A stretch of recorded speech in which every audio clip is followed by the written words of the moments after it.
د پښتنو بچي چې لوی شي ویزه ګوري دوی څه خبر وي چې په زور ځان له لانجه ګوري د پښتنو بچي چې لوی شي نو دوبۍ ته راشي ځان غلامان کړي د عربو غلامۍ ته راشي مثال چې جاله د مرغۍ ورانه شي مزه د دوی د زندګۍ ورانه شي چاله ویزه د سعودي وکړي پلار په بچي باندې تادي وکړي ګیره او برېت یې لا راغلې نه وي څه زندګي هډو لیدلې نه وي د بېوسۍ د لاسه کور پرېږدي څومره په ګرانه باندې مور پرېږدي د بېوسۍ د لاسه کور پرېږدي څومره په ګرانه باندې مور پرېږدي د عربیانو مزدورۍ له راشي څومره اوږدې مسافرۍ له راشي د کلي ژوند خو د خانانو ژوند د کلي ژوند د نوابانو ژوند د بل وطن د ژوند قصه شروع شي بس لنډه دا چې عجیبه شروع شي څلور پنځه میاشتې کار نه وي د عراق ناست وي یې روزګار نه وي لکه یتیم غوندې حیران ناست وي هر وخت خفه وي په خفګان ناست وي لکه یتیم غوندې حیران ناست وي هر وخت خفه وي په خفګان ناست وي دلته خو ګرانه مزدوري ده صیبه دلته بلا خواري ده صیبه د بل د جیب نه چې نوټګۍ وباسي لکه د زړه نه چې لوګۍ وباسي زاړه قرضونه یې په سر پراته وي بلا غمونه یې په ځیګر پراته وي چې پسې نور د چا ودار وکړي قرض یا ستا او یا د پلار وکړي چې پسې نور د چا ودار وکړي قرض یا ستا او یا د پلار وکړي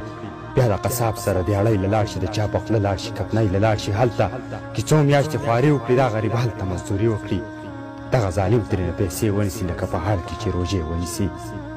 دلته مری له زندان راشي په بېوسۍ ورله خفګان راشي د زورورو زور اوبه که خدایه د ظالمانو زور قابو که خدایه د زورورو زور اوبه که خدایه د ظالمانو زور قابو که خدایه چې د مزدور نه مزدوري نه نیسي چې د مزدور سړی خواري نه نیسي دغه بچی واپس تیرې ته راشي د ارمانونو مخبرې ته راشي دلته یې ختمه اقامه شي خدایه په سر یې بیا جوړه غویمه شي خدایه کپیل وایي زر کوه ریالونه راوړه کپیل وایي زر شه درهمونه راوړه کپیل وای زر کوه ریالونه راوړه کپیل وای زر شه درهمونه راوړه او مال کپیل پسې جوال بان کي لکه مهیل چې څوک په جال بان کړي څو ورځې پس یې اقامه ختمه شي څو ورځې پس یې هم ویزه ختمه شي